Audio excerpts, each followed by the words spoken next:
Good morning everyone. Hi, आप Nitin Singh. I hope guys आप लोगों की प्रिपरेशन बहुत बढ़िया चल रही होगी। मैं देखता हूँ कहीं ना कहीं लोग मुझे पूछते हैं कि भाई आप किस तरीके से दोनों चीज़ों को एक साथ बैलेंस करते हो। गाइस देखो, प्रैक्टिकली इंग्लिश, मैथ्स, रीजनिंग तो वही है, सिर्फ थोड़ा लेवल चेंज हो जाता है, अदरवाइज ऑलमोस्ट पूरा सेम होता है। मेन चीज़ जो होती है ना गेम चेंजिंग, वो होती है करंट अफेयर्स। और करंट अफेयर्स के लिए कहीं ना कहीं लोग सोचते हैं कि हम 2 सोर्स पढ़ लेंगे, 3 सोर्स पढ़ लेंगे तो हमारा बहुत बढ़िया हो जाएगा। नो डाउट हो भी सकता है, बट आप खुद सोचो, पहले एक सोर्स खत्म करोगे, फिर उसके बाद दूसरा करोगे, फिर तीसरा करोगे, और फिर उसके बाद आप इतना, जब एग्जाम का टाइम आता है तब उतने सोर्स को रिकवर करने में इतना समय वेस्ट हो जाता है कि हम बाद में कुछ चीजें छोड़ भी देते हैं। सो मेरे हिसाब से एक ही सोर्स को रेफर करो, बट वो एक सोर्स इतना बढ़िया होना चाहिए कि कहीं ना कहीं हमें जरूरत ही ना पड़े कि हम 2 या 3 सोर्स को रेफर करें। मेरे हिसाब से लास्ट ईयर तक मैं भी कहीं ना कहीं अड्डा और ग्रेडअप पे हुआ करता था, बट जब से मैंने अफेयर्स क्लाउड पे स्विच मारा मुझे काफ़ी उससे इंप्रूवमेंट देखने मिला। चाहे मेरा स्कोर एग्जाम में, सिवाय आरआरबी क्लर्क एग्जाम छोड़ दो, उसके अलावा मेरे सारे एग्जाम में करंट अफेयर्स के सेक्शन में काफ़ी बढ़िया स्कोर रहा है। तो मैं आपको सजेस्ट करूंगा कि आप अफेयर्स क्लाउड के लिए जाओ, बहुत बढ़िया रहता है। और मेन चीज़ कैसा है ना, उसमें हर तरीके के रहते हैं क्वेश्चन आंसर फॉर्मेट में भी रहता है, आपका डेली जो पीडीएफ फॉर्मेट आता है उसमें भी रहता है, प्लस आपका मंथली रहता है, वीकली रहता है, प्लस आपको वीकली जो क्विज होती है वो भी आप दे सकते हो। सो आई विल सजेस्ट कि आप अफेयर्स क्लाउड को पढ़ो, काफ़ी बढ़िया है। उसकी लिंक दे दूंगा डिस्क्रिप्शन कॉलम में, वहाँ से जाके ज़रूर सब्सक्राइब करना। प्लस बहुत लोग सोचते हैं कि किस तरीके से अफेयर्स क्लाउड को पढ़ा जाए, क्योंकि मैं लास्ट ईयर से पढ़ रहा हूँ तो मुझे पता है मैं कैसे पढ़ रहा हूँ। मैं वही बताऊंगा।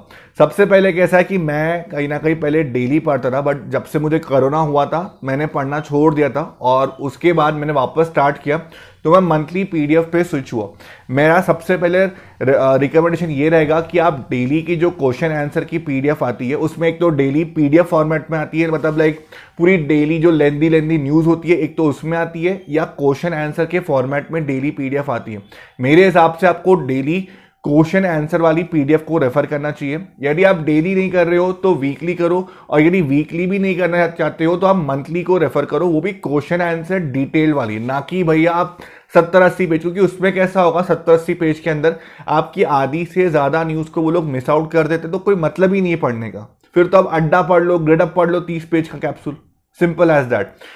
अब पढ़ा कैसे आता है, सबसे पहले आपने, अगर फॉर एग्जांपल यदि आपने अप्रैल महीना उठाया, ठीक है, मंथली वाला, तो उसमें सबसे पहले आप लोग करो कि कौन से इंपॉर्टेंट टॉपिक है। अब इंपॉर्टेंट टॉपिक कौन से होते हैं, एक तो national affair, international affair, government schemes, banking बहुत इंपॉर्टेंट होता है, बैंकिंग यानी करंट बैंकिंग, उसके बाद इकोनॉमी के क्वेश्चन, उसके बाद आपके आते हैं अपॉइंटमेंट, एमओयूज, एक्विजिशन और स्टेट न्यूज, प्लस स्पोर्ट्स और बुक्स एंड ऑथर। मैं इतनी न्यूज को ही कवर करता हूं, मैं पूरी न्यूज को कवर नहीं करता, क्योंकि पूरी न्यूज को कवर करने बैठूंगा तो मेरे ऊपर से निकल जाएगा, मैं लर्न भी नहीं कर पाऊंगा। तो मैं वही टॉपिक करता हूं जो कि काफी इंपॉर्टेंट है।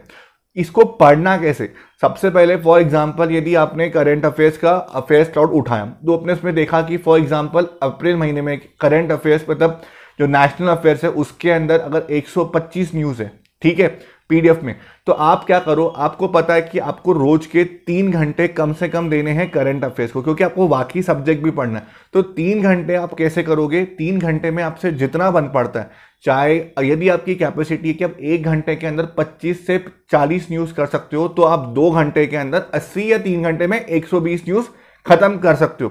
तो यदि आप एक दिन के अंदर पूरी 125 क्वेश्चन कंप्लीट कर डालते हो नेशनल अफेयर्स के, तो नेक्स्ट डे फिर आप पढ़ोगे इंटरनेशनल, उसके यदि आपके पास 80 क्वेश्चन है तो पहले आप इंटरनेशनल नहीं करोगे, पहले आप करोगे नेशनल अफेयर्स की न्यूज, पहले उसको एक बार रिवाइज करोगे, देन जितना टाइम बचता है उसमें आप करोगे इंटरनेशनल अफेयर्स।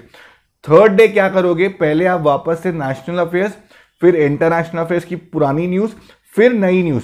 फोर्थ डे कैसे करोगे, पहले नेशनल, फिर इंटरनेशनल, फिर उसके बाद गवर्नमेंट की स्कीम। इससे कैसा हो रहा है कि आप मल्टीपल टाइम रिवीजन करते जा रहे हो, और इससे कैसा हो रहा है कि आप भूलोगे नहीं।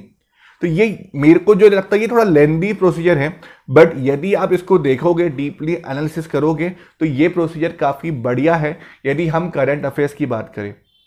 क्योंकि आप लोग भी जानते हो करंट अफेयर्स में हमें कोई प्रैक्टिस नहीं करनी पड़ती। करंट अफेयर्स में हमको रट्टा मारना पड़ता है, समझना पड़ता है, और समझने वाली ऐसी कोई बात होती नहीं है। करंट अफेयर्स में हमको जितना रिवाइज कर सकते हैं उतना ही हम करंट अफेयर्स को अपने दिमाग में रख सकते हैं, और दिमाग में रखने के लिए हमें उसे मल्टीपल टाइम रिविजन ही करना पड़ता है।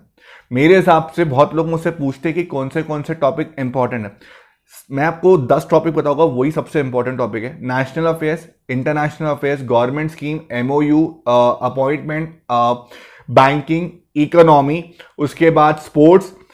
डेज छोड़ दो, डेज का कोई मतलब नहीं है, हर दिन इतने दिन होते हैं, उसको क्या करोगे। ऑबिचुरीज छोड़ दो, इतने लोग रोज के मरते, कितनों को याद करोगे। उसके बाद आपकी जो डिफेंस होता है उसको पढ़ो, और लास्ट टॉपिक सीए जो स्टैटिक अफेयर स्लॉट में पीछे में दिया होता है ना, उससे आपके स्टैटिक के कम से कम 5 से 7 क्वेश्चन होते हैं, वो कवर अप हो गए।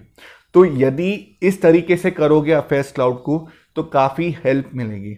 बाकी चैनल पे नए होगे, चैनल को सब्सक्राइब करना, वीडियो अच्छी लगे तो लाइक और शेयर करना। बाकी कोई डाउट होता है तो कमेंट कॉलम में मेंशन कर सकते हो, बाकी लिंक दे दूंगा डिस्क्रिप्शन कॉलम में, वहां से जाके जरूर सब्सक्राइब करना। बाकी जय श्री राम, राम राम।